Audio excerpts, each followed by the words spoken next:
চাঁদা আমি ওইটাকে বলতে চাই যে কেউ দিতে চান না বা তাকে বাধ্য করা হচ্ছে, সেটা হলো চাঁদা। এখন ধরেন মালিক সমিতি আছে, তারা একটা নির্দিষ্ট হারে প্রত্যেকটা টিপস থেকে টাকা তোলে, মালিকদের কল্যাণে ব্যবহার করতে চায়, কতটুকু ব্যবহার হয় সেটা জানে না, সেটা নিয়ে হয়তো বিতর্ক আছে। কিন্তু তারা এই সমঝোতার ভিত্তিতে, আবার শ্রমিক কল্যাণ ফেডারেশন এরকম অনেক সংস্থা ওরা আছে, তো তারা এটা সমঝোতার ভিত্তিতে এরকম ভাবে করে। সেখানে আবার প্রাধান্য পায় যখন যার প্রভাব থাকে ওই মালিকদের মধ্যে, অথবা দলের প্রভাবও থাকে, যে দল ক্ষমতায় থাকে সেই দলের শ্রমিক সংগঠনদেরও একটা আধিপত্য থাকে, এটা আছে। কিন্তু এইটা চাঁদা আকারে আমাদের কাছে দেখার সুযোগ হচ্ছে না, কারণ তারা সমঝোতার ভিত্তিতে করছে। চাঁদাবাজি এরকম যদি কেউ করতে আসে তার কোনো সুযোগ নেই। আসসালামু আলাইকুম। আমরা চাঁদাবাজির একটা নতুন সংজ্ঞা শিখেছি গত 2 দিন ধরে। আপনারা নিশ্চয়ই শুনেছেন, সড়ক সেতু মন্ত্রী যিনি আছেন রবিউল ভাই, তিনি এক সংজ্ঞা আমাদেরকে শিখিয়েছেন। রবিউল ভাইয়ের চেহারাটা দেখলে আমার একটা টকশোর কথা মনে হয়।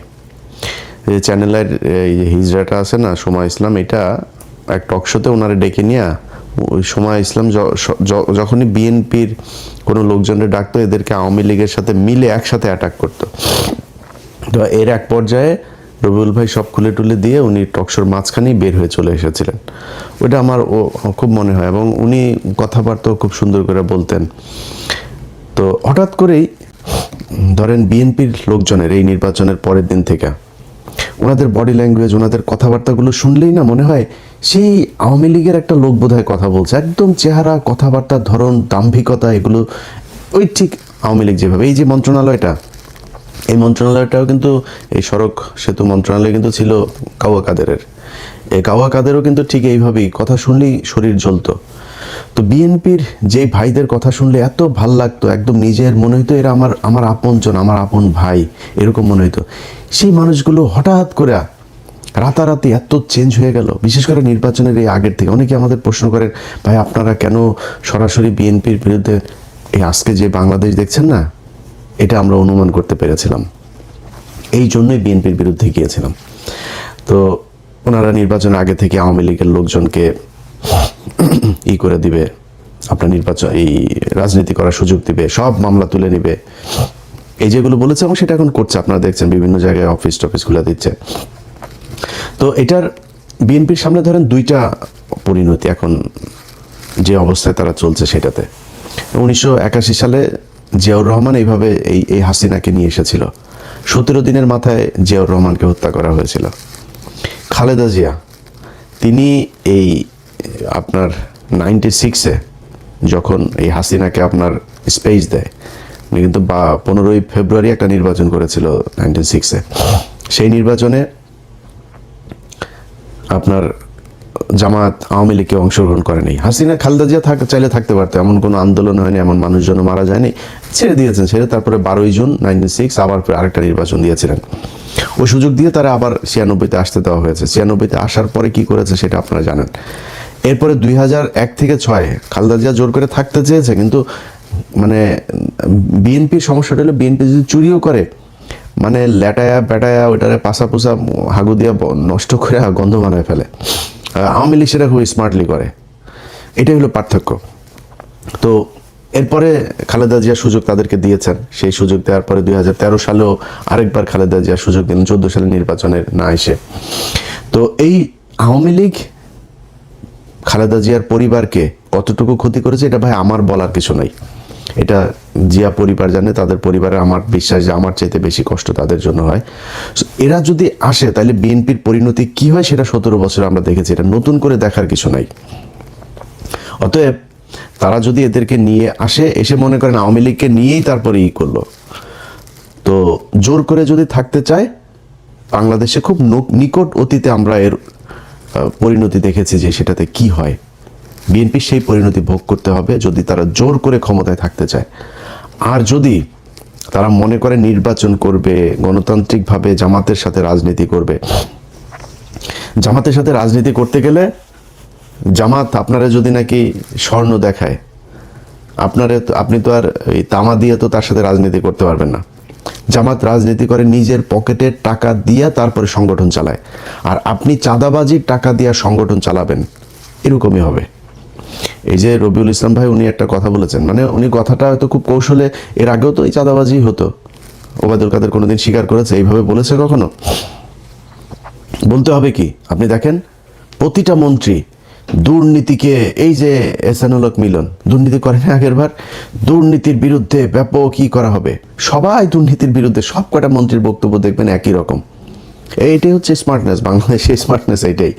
চুরি করবে প্রতিটার পেটের মধ্যে, বাংলাদেশে এই পর্যন্ত যত মন্ত্রী গিয়েছেন সব কটার পেটের মধ্যে দুর্নীতির টাকা, মানুষের ভিক্ষার টাকা, চুরির টাকা, এটা প্রতিটা মন্ত্রীর পেটের মধ্যে। এরা এই দুর্নীতি করার জন্যই এমপি হয়, মন্ত্রী হয়। আজকে যেই কথাটা রবিউল ইসলাম বলে দিয়েছেন, এইটা আগের মন্ত্রীরা বলেন নাই বা ওনার আশপাশের মন্ত্রীরা বলেন না, এটাই স্বাভাবিক।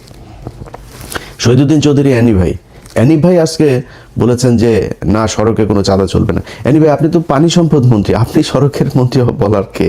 সড়কের মন্ত্রী বলে দিয়েছেন চাঁদাবাজি চলবে, অতএব চলবে। এটারে আপনি এখন কালকে হয়তো উনি বক্তব্যটারে সুন্দর করে বলতে পারেন, তারেক রহমান হয়তো একটা থ্যাতানি দিলে হয়তো বলবে সুন্দর করে, বা এই ধরনের কথার ভবিষ্যতে বলবেন, কিন্তু চলবেই চাঁদাবাজি। উনি খুব স্পষ্ট করে বলেছেন যে সরকারি দলের যেই শ্রমিক সংগঠন, তাদের দল চালাতে টাকা লাগে। বক্তব্য কিন্তু খুব স্পষ্ট। শ্রমিক সংগঠনের এই সারা দেশে বিশাল আকারের আপনার সংগঠন, এই যে চান্দা আব্বাস ছিল শ্রমিক নেতা, তো এরা তো শ্রমিক না, এরা তো চলে। তো এরা কিভাবে চলবে? এরা চলতে হইলে আপনার ওই চাঁদা তুলতেই হবে, এই ছাড়া কোনো উপায় নেই। সো আপনাকে রাস্তা দুইটা, হয় নিজে চাঁদা দিয়ে তারপরে দল চালাবেন, নাহলে চাঁদাবাজি করবেন, এছাড়া বিশাল এই দল চলবে না। এখন জামাত ইসলাম কি করে? নিজেরা চাঁদা দেয়, দিয়া তারপরে দল চালায়।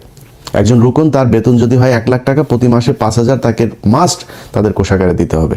এটাই ওদের রাজনীতি। এখন এরকম একটা রাজনীতি করা দলের সাথে আপনি চাঁদা নেওয়া রাজনীতি করবেন, তো মানুষ তো সেটা সহ্য করবে না।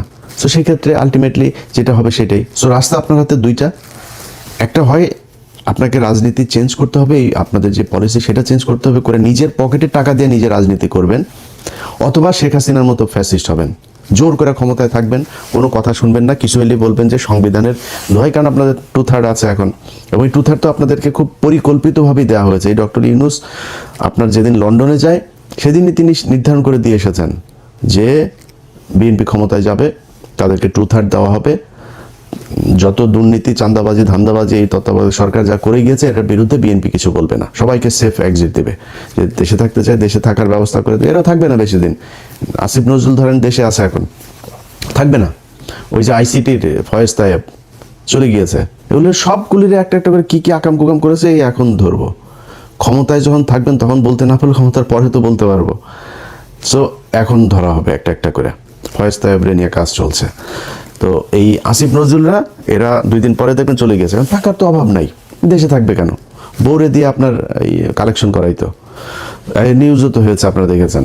তো এখন এই যে এরা ওই সময় বলে করে দিয়ে গিয়েছে যে তোমাদেরকে 2/3 দেওয়া হবে, 2/3 দিয়ে সংবিধান এবার যেমনে মনে চায় তেমনে তারা কাটছাট করে তাদের মতো করে সংশোধন করবে। এইটাই ছিল হয়েছে যে এই তত্ত্বাবধায়ক সরকারের মূল এজেন্ডা। এর বাইরে এই যে সরকারটা গেল 1.5 বছর, 1.5 বছরে বহু কিছু করা সম্ভব। সবচাইতে দুর্বল আর দুর্নীতিগ্রস্ত একটা তত্ত্বাবধায়ক সরকার ছিল, যেটার আমরা বিপ্লবী সরকার বলতাম, সেই বাঞ্চোতরা ছিল সবচাইতে বেশি দুর্নীতিগ্রস্ত। এদের মতো দুর্নীতিগ্রস্ত আর একটা সরকার এই পর্যন্ত বাংলাদেশে তত্ত্বাবধায়ক সরকারে আসে নাই। এমনকি এই যে মঈনুদ্দিন ফখরুদ্দিনের যে সরকার না, আমার তো মনে আছে এদের চাইতে বহু সততা নিয়ে তারা কাজ করেছে। তো তারা আমাদের হাতে এখন ঝুলাই দিয়ে গেল একটা দুর্নীতিগ্রস্ত সরকার। এটা নিয়ে এখন আমাদের থাকতে হবে। তো বাংলাদেশের মানুষের কাছে আমার একটা জিজ্ঞাসা থাকবে যে এই দেশের মানুষ কি মানে এই ঝাড়ুদার হয়েই থাকতে চান, চৌকিদার হয়েই থাকতে চান? একটা দল ক্ষমতায় আসবে, তাদের কিছু এমপি থাকবে, মন্ত্রী থাকবে, তাদের এই যে পরিবারতন্ত্র, এদের চামচা হয়ে তারপরে আপনাকে থাকতে হবে। এখন এখান থেকে আপনি যদি বের হইতে চান তাহলে সিদ্ধান্ত আপনাকেই নিতে হবে। এই যে নির্বাচনটা হইল, এই যে রাজনীতি হয়, এই যে রাস্তায় ধর্মঘট, হরতাল, পিকেটিং, কোনোদিন কোনো এমপির ছেলেকে আপনার পাশে পেয়েছেন যে সে রাস্তায় এসে তারপরে এটা করে? কোনো এমপির ছেলে আপনার সাথে এই যে ভোট কেন্দ্রে গিয়া তারপরে এই ভোট কেন্দ্র দখলের কাজে মারামারি করেছে, মানুষকে হুমকি দিয়েছে? কোনো এমপি এই নির্বাচনের সময় এমপি মন্ত্রী অনেকের ছেলে যারা এখন মন্ত্রী হয়েছে, এমপি হয়েছে, এদের অনেকের ছেলে দেশেই যায় নেই। ইউরোপে থাকে, আমেরিকাতে থাকে, অস্ট্রেলিয়া থাকে, কানাডা থাকে, পড়াশোনা করে, তাদের পাতলা পায়খানা হইলেও তারা সিঙ্গাপুরে যায় চিকিৎসা করতে। আর তোদেরকে বানায় রাখছে বোকাচোদা। তোরা পৃথিবীর সবচেয়ে বোকাচোদা জাতি। এটারে ওই মঞ্চে ইয়ে করে, জনসভা করে না, বীরের জাতি, আমরা এই বীরের জাতি, 71-এর বীরের, সোগাটা ওইখানে মেরে দিছে তোদেরকে। তোরা পৃথিবীর সবচেয়ে নিকৃষ্ট জাতি, মানে আমরা পৃথিবীর সবচেয়ে নিকৃষ্ট জাতি। এদের মতো এরকম কামলা খাটা জাতি পৃথিবীর মধ্যে আর কোথাও নাই। আমরা পৃথিবীর যেই দেশে যাই, বাথরুম পরিষ্কার, রেস্টুরেন্টের কাজ, সিকিউরিটি, যত নিম্নমানের কাজ আছে এরা আমরা করি। মিডল ইস্টে যান, যে আমেরিকা থেকে বিশাল ভাব সাপ নিয়ে আমরা দেশে যাই না, কোট সুট মুট পরে টরে, সব করে এখানে ফকিরনিগিরি কামলা দিয়ে তারপরে যায়, ভাব মারায় আমেরিকা থেকে এসেছি। এই হলো অবস্থা। এরপরে কি হয়, পোলাপান বড় হয়, বড় হয়ে তারপরে মনে করেন যদি মেয়ে হয়, বিশেষ করে ধরে একজন বিশেষ এক জাতিকে ধরে, ওই বিশেষ জাতি সাদাটা দাও পায় না, বিশেষ জাতির ধরে তারপরে পরিবার শেষ। এরপরে বাপ মা বুড়া বয়সে যায়, তারপরে করে কি না এই দেশে আর থাকবো না, চলে যাই। এরপরে যায় দেশে গিয়ে এতিমখানায় টাকা পয়সা, আমি পরিচিত লোকজনের এগুলি আর নিজের চোখের সামনে দেখা, এই জন্য বললাম এইটাই আমাদের জাতি। আমরা, আমার দেশ নাকি সোনার বাংলাদেশ, এই সাউয়ার বাংলাদেশ রে, সাউয়ার বাংলাদেশে বাংলাদেশের মানুষ থাকতে পারে না। দেশের মানুষ বাইরে যায়, কামলা দেয়, টাকা পাঠায়, সেই টাকা ওরা পাচার করে বিদেশে পাঠায়। এটাই হলো বীরের জাতি।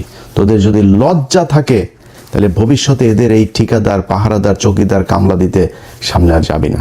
তোদেরকে দিয়া এই নির্বাচনের মাঠে কেন্দ্র দখল করায় তোদেরকে চাকর বানায়, তোরাই চাকর। প্রতিদিন এই যে ট্রাকের মধ্যে থেকে যে চাঁদাগুলি নেন, এটা কিন্তু এমপির কোনো ছেলে নেয় না, মন্ত্রীর কোনো ছেলে নেয় না, কিন্তু এটা টাকার ভাগে একদম শেষ মাথা পর্যন্ত যায়। টাকাটা উঠায় কাঁদে দিয়ে তোরে দিয়ে উঠায়, তুই কামলা, ওইখানেও তুই কামলা। সো এই তোদের মতো কামলাদেরকে দিয়া এই দেশে এরা রাজনীতি করে এদের ছেলে মেয়েদেরকে বিদেশে পড়াশোনা করায়, নিজেদের কিছু হইলে তারপর ট্রিটমেন্ট নিতে যায় সিঙ্গাপুর, থাইল্যান্ড, ব্যাংকক। বাংলাদেশে এদের ট্রিটমেন্টও নেয় না এরা। এইভাবেই চলছে, একদম চোখের সামনে এইভাবে চলছে। প্রতিটা মন্ত্রী, এমপি, সব করার সন্তানের পেটের মধ্যে চুরির টাকা, দুর্নীতির টাকা, এই দেশের মানুষের ভিক্ষা করা টাকা এগুলি। এই যে বলেছে না যে এদেরকে চাঁদাটা নাকি এমনিতেই যারা স্বেচ্ছায় দেয়, স্বেচ্ছায় মিয়া ফাও কেউ টাকা 1 টাকা দেয়। আর যদি স্বেচ্ছায় নিতে চাস তাহলে তোর লোকজনরে বল যে থাল নিয়ে বসতে, আল্লাহর হস্তে 2টা দে, এমনি বলতে বলবি। লাঠি একটা হাতে নিয়ে, আমরা দেখি নাই এই চুয়াডাঙ্গা থেকে ঢাকায় আসতাম, মানে শুরু হয় আপনার একদম ঝিনাইদহ থেকে শুরু হইতো, মাগুরা, ফরিদপুর, রাজবাড়ী, এইদিকে মানিকগঞ্জ, সাভার, পুরোটা গাবতলী থেকে একদম পুরোটা আপনার এই চাঁদাবাজি চলতো। লাঠি একটা নিয়ে 3-4টা পোলাপান দাঁড়ায় থাকতো, এরা বিভিন্ন জায়গায় এই যে বিট করা, ওই যে বামগুলো করা, যাতে ওইখানে আসলে আপনাকে গাড়ি থামাইতে হবে। এবং কন্ট্রাক্টর ওই জায়গায় জানতো কয় টাকা দিতে হইতো, ওই টাকা সে হাতের মধ্যে রাখতো, দিয়ে চলে আসতো, কোনো বার্গেনিং নেই, এটা ধরা বাঁধা।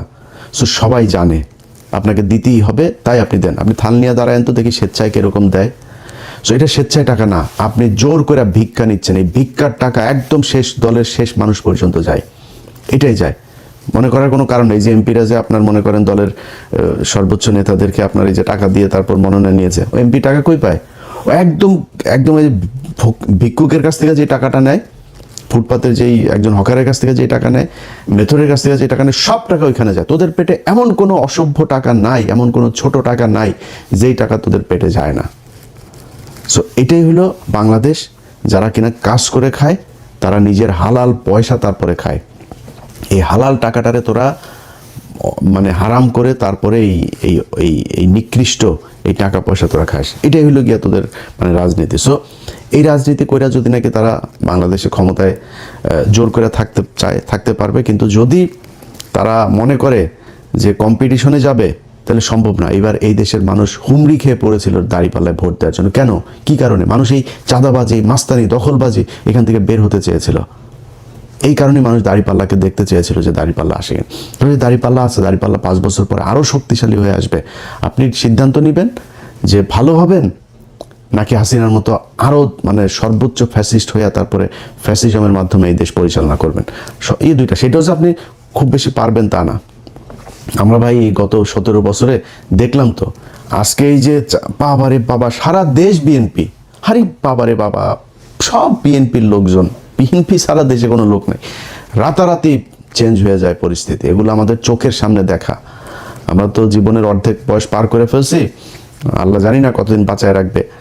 তো যদি ফুল বাঁচায় রাখে তাও অর্ধেক পার করে ফেলছি। এখন ধরেন এই সময়ের ভিতরেই খুব কঠিন কঠিন সময় আমাদের এই আমরা মানে খুব সৌভাগ্যবান বলেন আর দুর্ভাগ্যবান বলেন, আমরা কিন্তু অনেক কিছু দেখেছি যেটা পৃথিবীতে হয়তো খুব কম জাতি দেখবে। আমরা হাসিনার মতো এরকম এক ফ্যাসিজমের পতন দেখেছি, আমরা কোভিড দেখেছি, 1/11 দেখেছি, অনেক কিছু দেখেছি কিন্তু আমরা। সো এই যে আমরা চোখের সামনে যেগুলো দেখলাম, যে অবস্থাগুলো, এগুলো আপনাদের জন্য উদাহরণ। এই উদাহরণ দেখে আপনি যদি ঠিক না হন তাহলে তার কিছু বলার নাই।